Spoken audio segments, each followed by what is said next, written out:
PDF. PDF stands for Portable Document Format, and it was created by Adobe and first released in 1993. Adobe wanted a way to share documents that looked exactly the same, no matter what device you opened them on. Before PDF, sending a formatted document was a nightmare because fonts and layouts would break depending on what software the recipient had. PDF fixed that by taking a snapshot of the document, so it always renders identically wherever it's opened. PDFs are used for contracts, invoices, academic papers, and government documents. You can password protect them, embed hyperlinks, and add digital signatures. However, PDFs aren't great for editing, since the format was never designed for that. Tools to edit them exist, but they're often clunky and expensive. PDFs can also become large if they contain high-quality images, but for sharing documents that must look perfect every time, PDF is the gold standard. JPG. JPG, also written as JPEG, stands for Joint Photographic Experts Group, the committee that created it. First released in 1992, JPG was designed specifically for photographs and images with lots of color and gradual tonal variation. It uses lossy compression, permanently removing some image data to reduce file size significantly. For most photos, this trade-off is completely worth it because the quality loss is barely noticeable while the file size savings are enormous. That's why JPG became the dominant format for digital photography, social media, and websites. Your phone saves every photo as a JPG by default. Lossy compression means every save loses a bit more quality, and that adds up over time. JPG also doesn't support transparent backgrounds, which is a significant limitation for designers. And for images with sharp edges or flat colors, JPG produces ugly, blocky artifacts. For photos, it's brilliant. For everything else, it falls short. PNG. PNG stands for Portable Network Graphics, developed in 1996 as a direct response to the limitations of older image formats. Unlike JPG, PNG uses lossless compression, reducing file size without discarding any image data. Every pixel is preserved perfectly, which makes PNG the go-to format for logos, icons, screenshots, and anything requiring sharp, clean edges. The other major feature that sets PNG apart is transparency. PNG images can have transparent backgrounds, which is essential for designers layering graphics on top of other content without a white box ruining everything. Web designers use PNG constantly for UI elements and overlays. However, lossless compression has a cost, and that cost is file size. A PNG version of a photograph can be several times larger than the equivalent JPG, making it a poor choice where loading speed matters. PNG also doesn't support animation of any kind, perfect for precise graphics, wrong for photos. Quick one, if you want the full path from beginner to job ready, my complete computer science roadmap is linked in the pinned comment. Only $19. Back to it. GIF. GIF stands for Graphics Interchange Format, created by CompuServe in 1987, making it one of the oldest image formats still widely used. GIF uses lossless compression, but has one major technical limitation, which is that it only supports 256 colors. This makes GIF completely unsuitable for photographs, since they require thousands of colors to look natural. However, GIF has one feature none of these other formats can match, and that's animation. A GIF contains multiple frames that play back in sequence, creating a short looping clip with no audio. This is exactly why GIFs have remained culturally relevant for decades despite their age. The internet has run on reaction GIFs and memes for years, and the format handles it perfectly. That said, GIF files get surprisingly large for short animations, and the color cap makes them look washed out. For looping internet culture clips, GIF still has an unshakable hold. MP3. MP3 stands for MPEG, One Audio Layer 3, developed by the Fraunhofer Society in Germany and first released in 1993. MP3 transformed how people consumed music by using lossy compression to shrink audio files to a fraction of their original size without making them sound noticeably worse to most listeners. Before MP3, storing music digitally required enormous amounts of expensive storage space. After it, you could fit hundreds of songs onto a single portable device. This led to digital music players, illegal platforms like Napster, and eventually legitimate services like iTunes. MP3 remains one of the most widely supported audio formats in the world, and almost every device can play them. However, MP3 sacrifices audio quality in exchange for smaller file sizes. Audiophiles will tell you that FLAC or WAV preserve far more detail and dynamic range. But for everyday casual listening, MP3 is perfectly adequate and universally understood by every device. MP4. MP4, formerly known known as MPEG-4. Part 14 is a multimedia container format, standardized in 2001. The keyword is container because MP4 doesn't just hold video. It can store video, audio, subtitles, and still images, all inside a single file, which makes it incredibly versatile. MP4 is now the dominant format for online video across YouTube, Netflix, Instagram, TikTok, and virtually every major platform. It uses efficient codecs like H.264, which means high-quality video can be stored in relatively small file sizes, making it practical for streaming and downloading on any connection. MP4 is also supported natively by almost every device from phones to smart TVs. However, MP4 is lossy, meaning some quality is sacrificed for smaller size. Professional editors prefer lossless formats during production to preserve all detail. But for sharing and everyday video use, MP4 is simply the best all-round option available right now. Zip. Zip is a compression and archiving format created by Phil Katz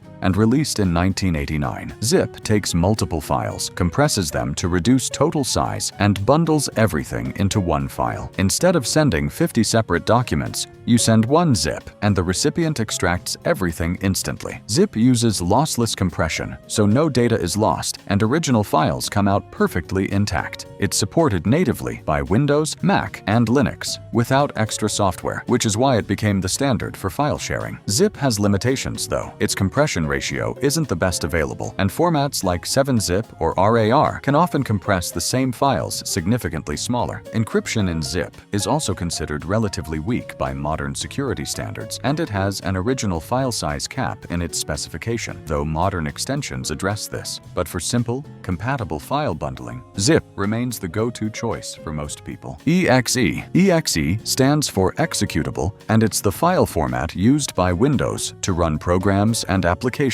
When you download software on Windows, whether a game, a browser, or an editing tool, you almost always end up with an EXE file. Double-clicking tells Windows to run the instructions inside, and the program launches or installs. EXE files range from simple tools to enormous applications built from millions of lines of code. They can also include installers that unpack additional files and write to the Windows registry. This makes EXE files both enormously powerful and enormously dangerous, because a malicious EXE can seriously harm your system the moment you run it. Downloading EXE files from untrusted sources is a common way people end up with viruses and ransomware. EXE files also won't run on Mac or Linux without compatibility layers like Wine, but on Windows, the EXE is simply how software works. It always has been, and given how deeply embedded it is across every version of Windows ever released, it almost certainly